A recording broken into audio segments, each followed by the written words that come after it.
C'est les dynamiques collectives et tout ce qui est connexion au corps et à l'imaginaire.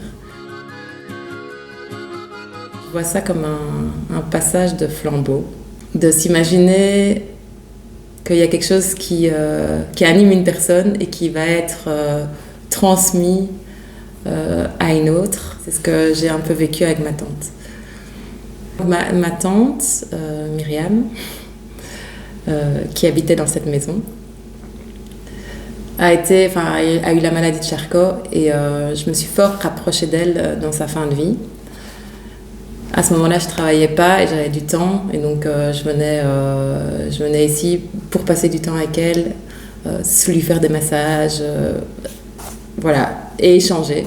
Et donc du coup, la transmission, il y a quelque chose de pas vraiment tangible dans ce cas-là, parce que c'est vraiment le temps qu'on a passé ensemble et moi qui m'a ouvert à plein de choses ailleurs. Donc je suis arrivée dans cette maison en novembre 2020. D'abord, il a fallu la vider parce qu'il y a encore toutes les affaires de ma tante. Et pouvoir aussi s'approprier un tellement grand espace parce que c'est une grande maison avec un grand terrain.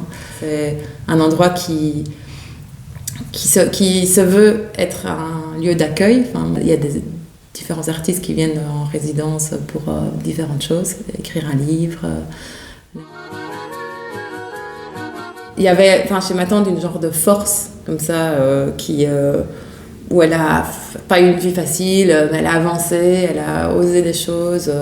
J'ai l'impression qu'une transmission, ce serait cette force, mais que je ressens encore à travers la mort. Donc, effectivement, en même temps, il y a un côté super chouette et en même temps, c'est un endroit qui est lourd à porter. C'était une des craintes de ma tante d'ailleurs que cette maison soit transmise à son fils parce que elle disait mais il faut pas que tu croules avec ça quoi, parce que c'était quand même un poids. Et je sens que j'ai énormément de loyauté et donc il y a certaines choses sur lesquelles je dois avancer pour pouvoir avancer dans le projet.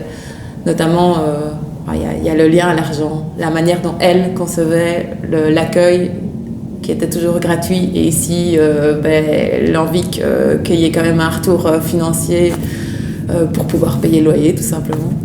Et donc voilà, pas mal de choses à travailler et que je travaille au fur et à mesure. C'est la confiance qu'on peut s'organiser de manière libre et joyeuse dans des espaces collectifs. Et c'est vrai que j'ai pu constater ici que l'idée c'est que les gens prennent soin de leurs besoins et en même temps des besoins du collectif et du lieu, et du coup les gens se sentent libres et ça fonctionne de manière assez fluide.